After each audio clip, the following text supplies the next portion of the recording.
Last night a crucial decision was made in the 10-year saga to regenerate Elephant and Castle in London. A regeneration agreement was signed between Lend Lease and the new administration at Southwark Council, and they're all pretty upbeat about their relationship now going forward to regenerate some key parts really of this part of London.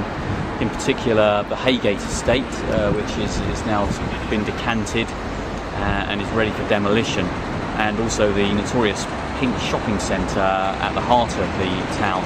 We're here to talk to the leader of the Southwark Council, Peter John, about the agreement he's signed with Lend Lease and why it's good news for Elephant and Castle.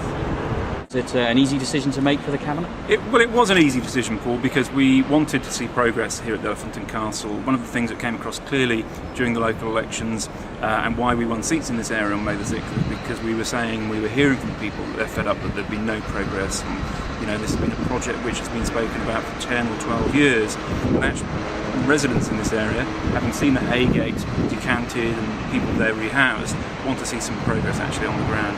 So it wasn't a particularly difficult decision in terms of having to make progress on this scheme, and it was made easier because we had got the three issues that we were most concerned about with Lend Lease in the heads of terms addressed.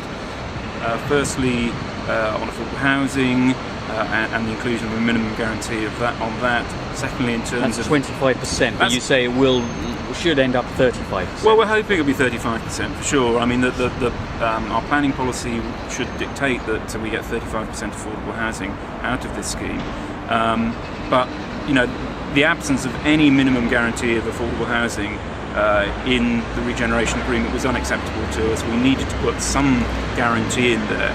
Otherwise, there was the potential, unlikely though it might seem, there was the potential that we'd just end up with private housing in the Elephant and Castle, and that was never the vision for this area. This was going to be a mixed community, and that's what we wanted to deliver. Okay, and the shopping centre, obviously there's been concerns that had been pushed back, I guess, to the end of the development process and might even be forgotten about. Was perhaps one of your concerns beforehand. You've now kind of reached some much more confidence on that. Yeah, absolutely. I mean, it was again unacceptable to us that the shopping centre wasn't part of the regeneration agreement. When the vision for the regeneration of the Elephant and Castle was conceived all those years ago, it was a regeneration of this whole area and not just the Haygate estate. So it was essential that the shopping centre came into it. And we've now got to a point where if Lend Lease and St Modwins can't reach a deal between themselves, then the council will exercise its powers to compulsorily purchase the shopping centre.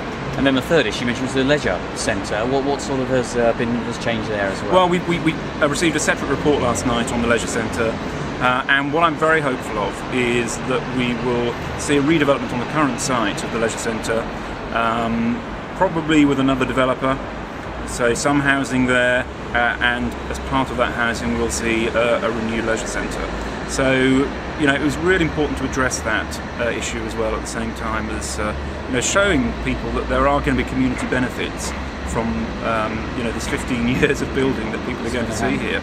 And one other issue we've focused on is the negotiations with Transport for London around. They are very keen to see major improvements to the tube station, and there's always been concerns over who would actually be prepared to pay for that. Do you know where that is now? Well, you do, obviously. Well, we're at a stage where obviously we have a position on this as to who should be making various contributions to the improvement of the tube station. TfL obviously take a certain view, the Mayor of London takes another view, and what we said to TfL and the Mayor essentially is, let us get on, sign this regeneration agreement, then you can pour all over it, you can work out what you think this scheme can afford to give to the tube improvements, because we think the figures that we've been telling TfL are right.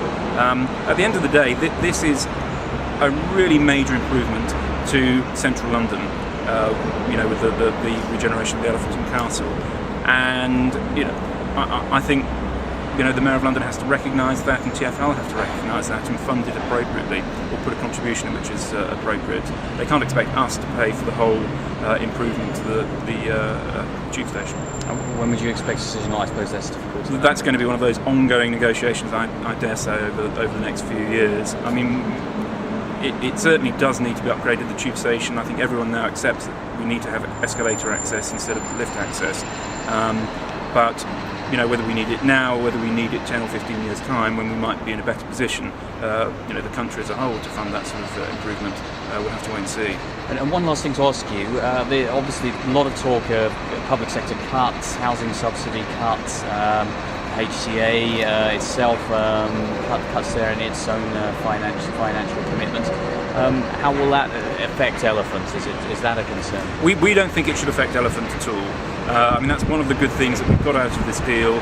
The risk as to any loss of housing subsidy now rests with Lend Lease, and that's why it's important they've given this minimum guarantee of 25% affordable housing in the scheme. So they bear that risk. It's not going to be in the public purse, and it shouldn't hold things up at all. Okay, thanks very much for talking to us about that. Thank you very much.